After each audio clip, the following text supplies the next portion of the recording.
श्री शिवाय नमस्तुभ्यम। दोस्तों, कल सोमवार के दिन पड़ रही है हरतालिका तीज की बहुत ही विशेष तिथि। और पूज्य गुरु जी कहते हैं कि इस विशेष तिथि में आपको सिर्फ चावल के दानों से शिवलिंग के सामने एक ऐसा उपाय करना है जो आपकी कर्ज की समस्या को समाप्त करने के लिए है, जो आपके व्यापार में आ रही समस्या को समाप्त करने के लिए है, जो आपकी नौकरी के लिए है, जो आपकी धन प्राप्ति के लिए है और जो आपके घर में हो रहे लड़ाई झगड़ों को समाप्त करने के लिए है। अगर आप अपने जीवन में किसी भी प्रकार की तकलीफ, दुख, समस्या से गुजर रहे हैं तो वो सारी समस्याएं इस उपाय के बाद समाप्त होने वाली हैं।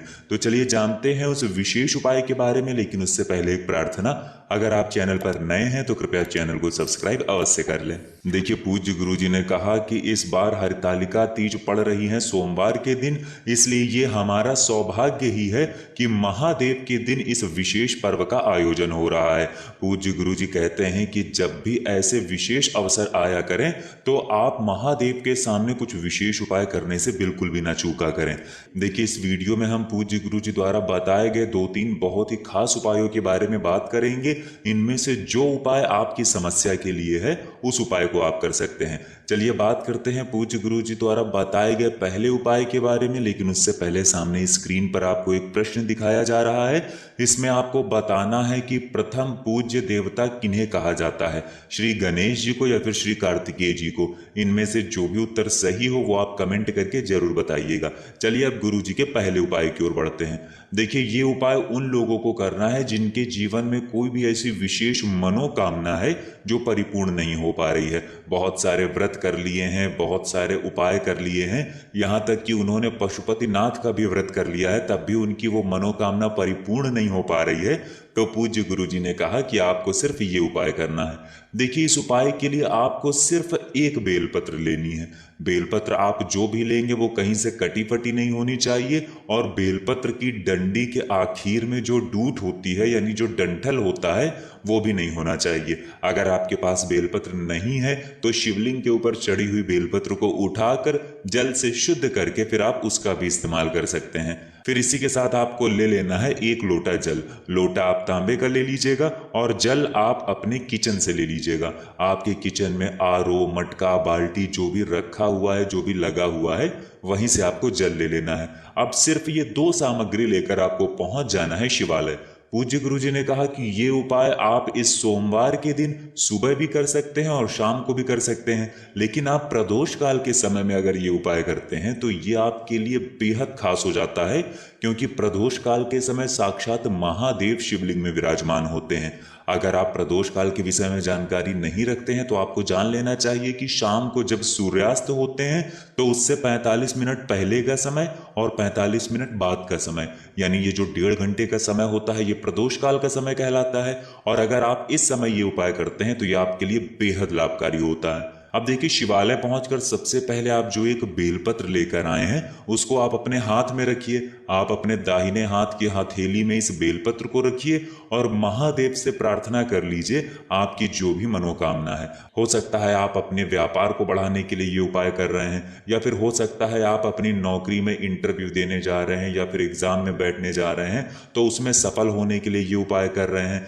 या फिर आप अपना मकान कहीं ले रहे हो, जमीन कहीं पर ले रहे हो तो उसके लिए ये उपाय कर रहे हैं, या फिर आप अपने विवाह के लिए ये उपाय कर रहे हैं। आपकी किसी भी प्रकार की मनोकामना है जिसके लिए आप ये उपाय कर रहे हैं तो उस मनोकामना का स्मरण कर लीजिए और फिर ये एक बेलपत्र आप माता अशोक सुंदरी वाले स्थान पर समर्पित कर देंगे।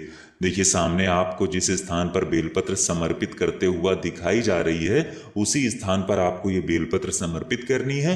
बेलपत्र की डंडी जलाधारी की तरफ रहेगी और बेलपत्र की चिकनी साइड का हिस्सा शिवलिंग में टच करेगा।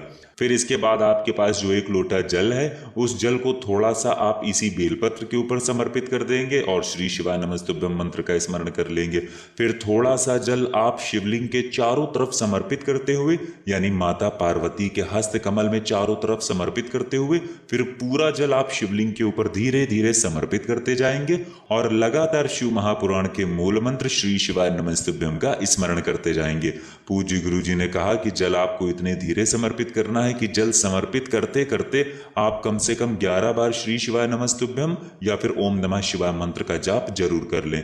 गुरुजी ने कहा कि अगर हम इस विशेष उपाय को इस सोमवार के विशेष पर्व में करते हैं तो हम आपको यकीन दिलाते हैं कि आपकी कैसी भी मनोकामना हो, चाहे कितनी भी बड़ी मनोकामना हो, अगर आप पूरे दिल से पूरे भाव से ये उपाय करते हैं तो महादेव आपकी उस मनोकामना को बहुत ही जल्द परिपूर्ण कर देते हैं। अब इसके बाद बात करते हैं पूज्य गुरुजी द्वारा बताए गए दूसरे खास उपाय के बारे में। देखिए, ये उपाय उन लोगों को करना है जिनके जीवन में किसी भी प्रकार की धन से संबंधित परेशानी चल रही है। देखिए, इस उपाय के लिए पूज्य गुरुजी ने कहा कि आपको सिर्फ 1 लोटा जल ले लेना है। लोटा आप तांबे का ले लीजिएगा और उसमें जल आप अपने किचन से ले लीजिएगा, और इसी के साथ आपको ले लेना है 108 चावल के दाने। देखिए, चावल के दाने जो भी आप लेंगे वो कहीं से टूटे हुए नहीं होने चाहिए, खंडित नहीं होने चाहिए। ये चावल के दाने पूर्ण होने चाहिए। देखिए, अब आपको ये सिर्फ 2 सामग्री लेकर शिवालय पहुंच जाना है। पूज्य गुरुजी ने कहा कि ये उपाय भी आप चाहें तो सुबह कर लें या फिर शाम को कर लें। अगर आप शाम को करते हैं तो कोशिश करिएगा कि प्रदोष काल में कर लें, क्योंकि प्रदोष काल का समय सबसे उपयुक्त होता है कोई भी उपाय करने के लिए। देखिए, शिवालय पहुंचकर सबसे पहले आप जो 108 चावल के दाने लेकर गए हैं, उन चावल के दानों को एक एक करके माता अशोक सुंदरी वाले स्थान पर समर्पित कर देंगे। अभी जो आपको स्थान दिखाया गया था जहां पर आपने एक बेलपत्र समर्पित की थी, उसी स्थान पर यानी माता अशोक सुंदरी वाले ही स्थान पर आपको एक एक चावल का दाना समर्पित करते जाना है और एक एक बार श्री शिवाय नमस्तुभ्यम मंत्र का स्मरण करते जाना है। पूज्य गुरुजी ने कहा कि आपको 108 चावल के दाने एक एक करके समर्पित कर देना है और 108 बार श्री शिवाय नमस्तुभ्यम मंत्र का स्मरण कर लेना है। फिर इसके बाद आपके जीवन में धन की जो समस्या चल रही है, उस समस्या को दूर करने की आप महादेव से प्रार्थना कर लीजिए। फिर आप जो 1 लोटा जल लेकर गए हैं, उस 1 लोटे जल को धीरे धीरे शिवलिंग के ऊपर समर्पित करते जाइए और ओम नमः शिवाय या फिर श्री शिवाय नमस्तुभ्यम मंत्र का स्मरण करते जाइए। जल समर्पित करने के बाद फिर वहीं शिवलिंग के सामने बैठकर थोड़ी देर श्री शिवाय नमस्तुभ्यम मंत्र का स्मरण करिए और वापस अपने घर आ जाइए। पूज्य गुरुजी ने कहा कि अगर हम इस हरतालिका तीज की विशेष तिथि में ये उपाय करते हैं तो माता अशोक सुंदरी की कृपा से महादेव हमारे जीवन में धन धान्य की वृद्धि करते हैं और हमारी जो भी दरिद्रता या दुर्भाग्य जो भी हमारे जीवन में बना हुआ है उसका हमेशा के लिए अंत हो जाता है और हमें भी सुख समृद्धि तथा वैभव की प्राप्ति होती है। अब इसके बाद बात करते हैं पूज्य गुरुजी द्वारा बताए गए तीसरे सबसे खास उपाय के बारे में। ये उपाय भी आपके जीवन से सारे संकटों को समाप्त करने वाला है, सारी परेशानियों को समाप्त करने वाला है। आपके जीवन में जितने भी कष्ट चल रहे हैं उनको दूर करके आपको सुख समृद्धि तथा वैभव की प्राप्ति करवाएगा और आपके जीवन से कर्ज समाप्त करके धन की प्राप्ति आपको करवाता है। तो चलिए जानते हैं इस उपाय के बारे में। देखिए, इस उपाय के लिए आपको 1 लोटा जल ले लेना है। फिर इसी के साथ आपको लेने हैं चावल के कुछ दाने। देखिए, चावल के दाने आप जो लेंगे उनमें थोड़ा सा पहले जल डाल लीजिएगा और इनको पीस लीजिएगा। इनको आप चाहें तो सिलबट में पीस लीजिए और आप चाहें तो मिक्सी में पीस लीजिए। इन चावलों को पीस कर इसका लेप तैयार कर लीजिएगा और सबसे आखिर में आपको लेनी है थोड़ी सी शुद्ध हल्दी। शुद्ध हल्दी आप ले लीजिएगा और ये सारी सामग्री लेकर आपको पहुंच जाना है किसी भी वट वृक्ष के नीचे। देखिए, आप चावल पिसा हुआ लेकर गए हैं और जो हल्दी लेकर गए हैं, उन दोनों सामग्रियों को इसी 1 लोटे जल में डाल लीजिए और वटकेश्वर महादेव का स्मरण करते हुए, किनका स्मरण करते हुए? वटकेश्वर महादेव का स्मरण करते हुए आप ये जल बरगद के वृक्ष की जो जड़ होती है उसके समीप में समर्पित कर दीजिए और आपकी जो भी समस्या है उस समस्या को दूर करने के लिए आप वटकेश्वर महादेव से प्रार्थना कर लीजिए। फिर वापस अपने घर आ जाइए। फिर उसके बाद अगले सोमवार को फिर आपको यही कार्य करना है और फिर तीसरे सोमवार को आपको फिर यही कार्य करना है।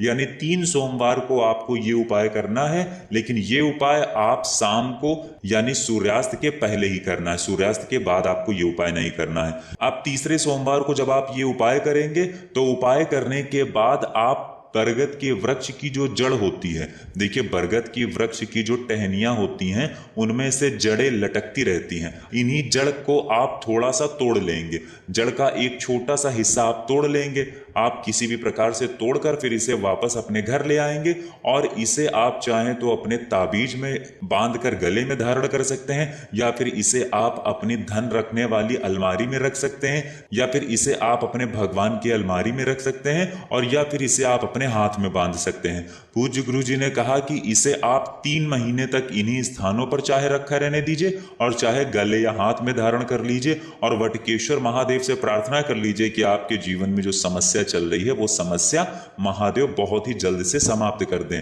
अगर आप ऐसा 3 महीने तक करते हैं तो पूज्य गुरु जी ने कहा कि हम आपको यकीन दिलाते हैं कि आपके जीवन से उस समस्या का हमेशा के लिए समाधान हो जाएगा, और अगर आप कर्ज से परेशान हैं तो आपका कर्ज भी बहुत ही शीघ्रता से समाप्त हो जाएगा। तो दोस्तों, ये थे पूज्य गुरु जी द्वारा बताए गए 3 बहुत ही खास उपाय। अगर आपको जानकारी अच्छी लगी हो तो वीडियो लाइक करिएगा। मिलते हैं फिर एक नए वीडियो के साथ। श्री शिवाय नमस्तुभ्यम।